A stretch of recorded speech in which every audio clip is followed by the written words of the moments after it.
Hello everyone, Radhe Krishna. So welcome to episode 34 of भूख लगी क्या।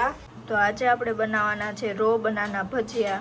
તો રેસીપી છેલ્લે સુધી જોજો, વિડીયોને લાઈક, શેર, કમેન્ટ અને સબસ્ક્રાઇબ જરૂરથી કરતા જાજો।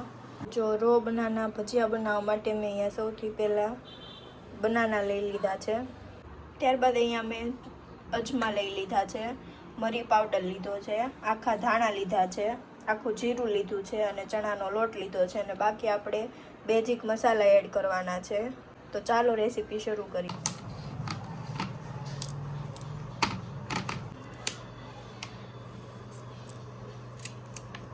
સૌથી પહેલાં તો આપણે બનાનાની આ રીતે છાલ કાઢી લેવાની છે। તે બધી છાલ કાઢીને બનાનાને આપણે વચ્ચેથી ક્રોસ કટ કરવાનું છે અને હવે આપણે આને રાઉન્ડ રિંગની જેમ આપણે કટ કરી લેવાનું છે। જાડું પતલું તમે તમારી રીતે રાખી શકો છો।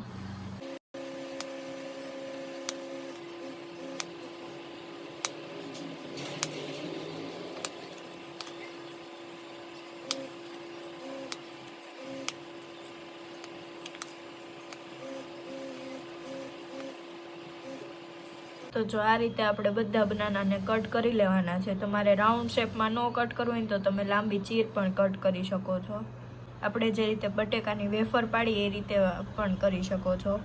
મારે થોડુંક પાકલ નીકળ્યું છે બનાના, તો હું આને પાણીમાં નથી નાખતી, કાચું હોય તો પાણીમાં નાખવાનું છે જેથી એ કાળું ના પડે।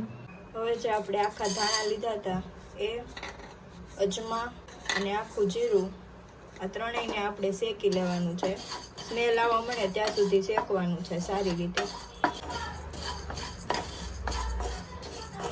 જો હવે બધું શેકાઈ ગયું છે, હવે આપણે આને અધકચરું પીસી લેવાનું છે। તો જો આ રીતે આપણે અધકચરું પીસી લેવાનું છે। હવે આપણે એક બાઉલમાં ચણાનો લોટ લેવાનો છે, ત્યારબાદ તેમાં આપણે મરી પાવડર એડ કરવાનો છે, આપણે જે મસાલો બનાવ્યો છે એ એડ કરવાનો છે, સ્વાદ પ્રમાણે મીઠું એડ કરવાનું છે, થોડી એવી હળદર એડ કરવાની છે, અડધી ચમચી જેટલું લાલ મરચું પાવડર એડ કરવાનું છે અને બધું મિક્સ કરી લેવાનું છે।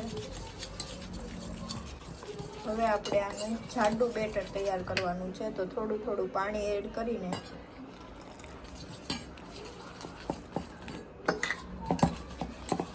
તો જો આ રીતે આપણે જાડું બેટર રેડી કરવાનું છે, આટલું જાડું રાખવાનું છે।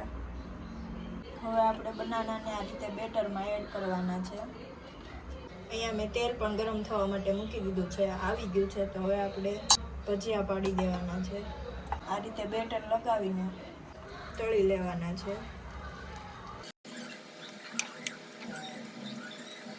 આ રીતે આપણે બધા ભજીયા તળી લેવાના છે। પહેલાં આપણે જ્યારે નાખવી ત્યારે હાઈ ફ્લેમ રાખવાની છે અને પછી સ્લો કરી દેવાની છે। ગોલ્ડન બ્રાઉન થાય ત્યાં સુધી આપણે સ્લો ફ્લેમ પર ચડવા દેવાના છે।